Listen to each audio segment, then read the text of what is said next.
Namhansansong was constructed outside of the capital city of Seoul, on top of the Namhansan mountain to the south, with Hangang River serving as a natural moat.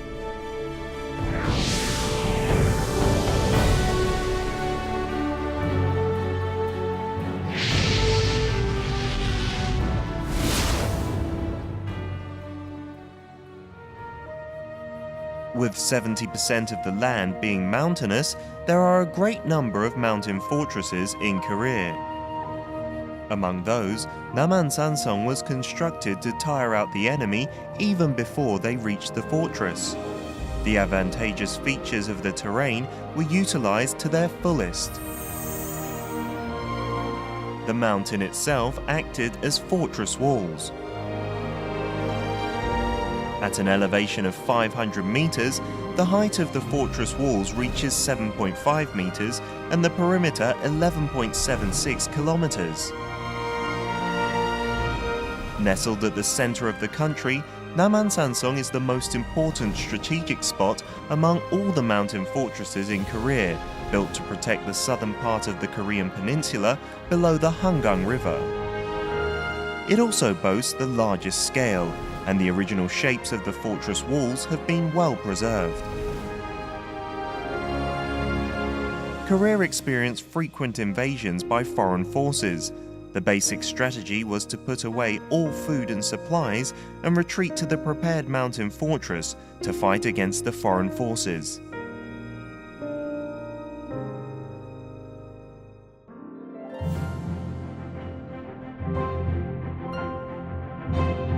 Namhansansong differs from the typical fortresses built on flat lands in other countries, and from those constructed in a linear configuration, such as the Great Wall of China.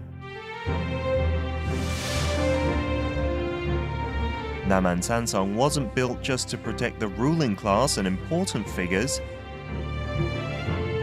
It was designed and constructed to house the local residents in emergencies. The concept was to build a mountain fortress city equipped with features to enable the people to fight enemies from the inside together with the king.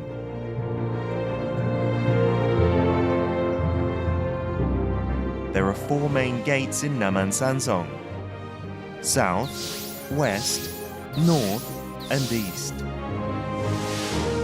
The magnificent south gate is the largest gate and is the central point of Namhansansong. Being closest in proximity to the capital city of Seoul, the west gate was most useful for military purposes. The north gate mainly played the role of a transportation conduit for military supplies brought from the Hangang River. Situated in a low-lying area, the east gate featured tall stairs, and it was designed to prevent the passage of ox-drawn carts. Namhansansong was first built in 672 of Shilla Kingdom. At the time, with its national survival at stake, Shilla was waging a fierce war against China's Tang dynasty. To protect the Hangang River basin, Shilla constructed the Chujangsong fortress to fight against the Tang dynasty. The fortress stones were shaped like kernels of corn, with each stone being elaborately processed for use. In the military storage facility, which was associated with fortress construction techniques of Shilla dynasty, large roofing tiles weighing over 20 kilograms each have been excavated. It was in 1624, during King Injo of Joseon dynasty's reign, Namhansansong underwent the most significant change.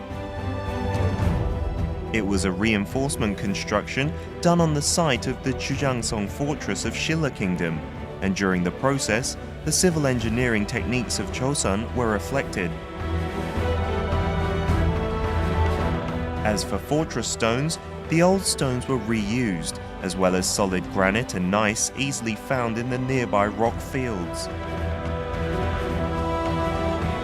In the early 17th century, during the period of China's transition from Ming to Qing, the Qing dynasty invaded Joseon, and the harsh battlefield was none other than Namhansansong.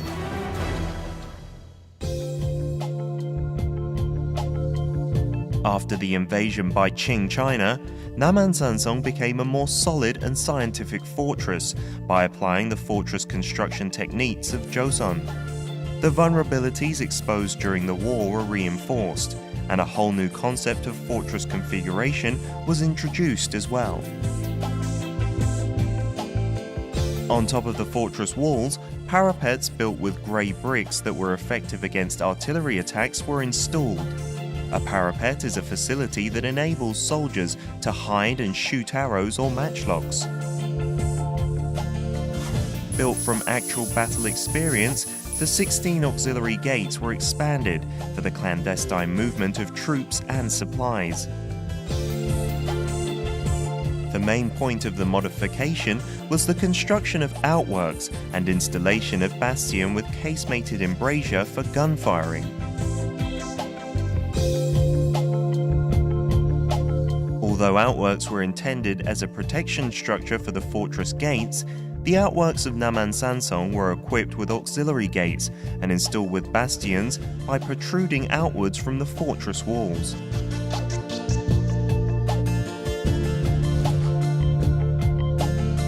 As for facilities that a fortress would need to have for military work, 영문버전, a commanding pavilion for military training where generals could lead soldiers' training, was installed. This Suojangdae Western Commanding Post is the only remaining of the 5 commanding posts, which were built for the generals.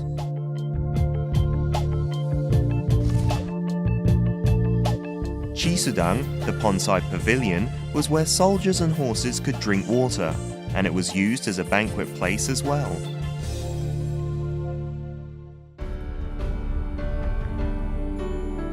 In the late Joseon dynasty, the fortress was reinforced at every peak that surrounds Namhansansong to counter long-range weapons.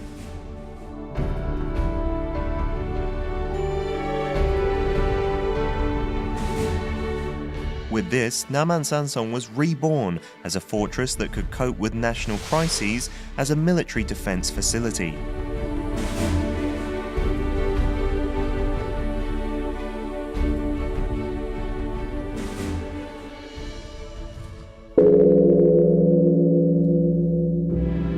Another fact about the fortress construction during Joseon that warrants our attention is that the construction was led by an army of monk soldiers comprised of Buddhist monks. The fortress was fortified and maintained by the monk soldiers.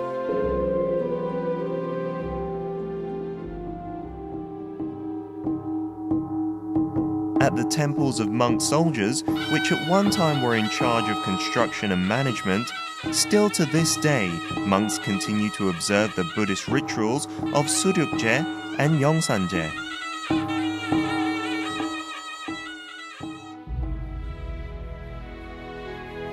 With over 300 years of history, Namhansansong has had over 4,000 residents living there since the time of construction in the Joseon dynasty.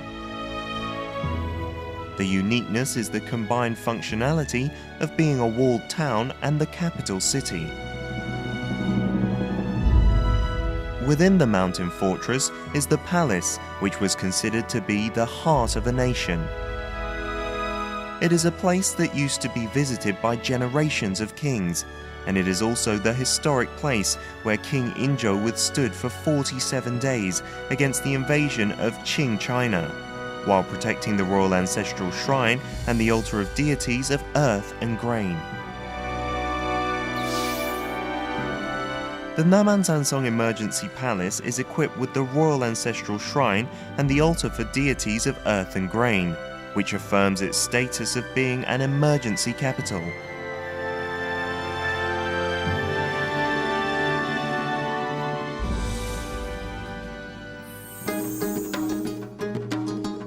To this day, the people of Namhansansong have safeguarded the old traditions. In Seungryoljeon Shrine, they still hold rituals for King Onjo, the founder of Baekje, and the general who was in charge of the fortress construction.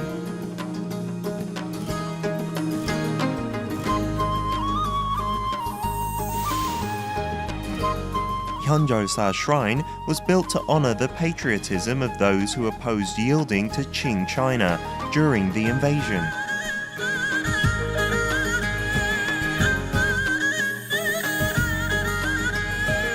The shamanic ritual of Namhansansong, a folk belief, is still practiced in Cheongryangdang Shrine.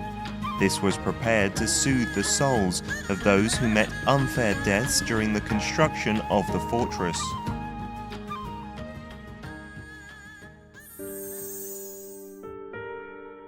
In Namhansansong, there is the Martyrs' Shrine, where Christians were executed during the Catholic persecution in the early 19th century.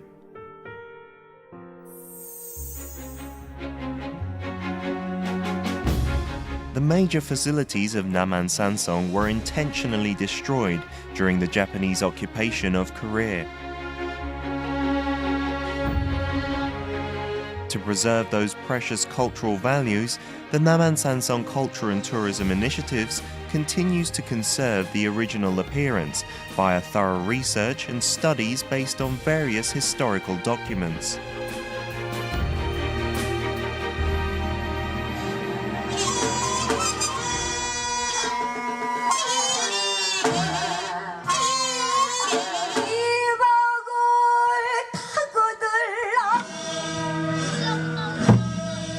We are confident that today's Namhansansong is a wealth of inspirations for creation to modern-day people and serves as a source of creativity.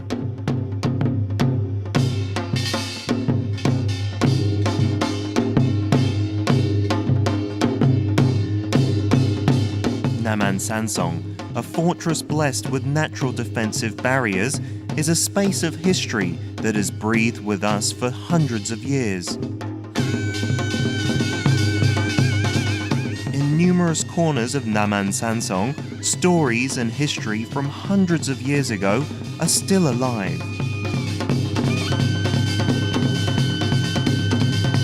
And to this day, the history and stories of Namhansansong still continue on.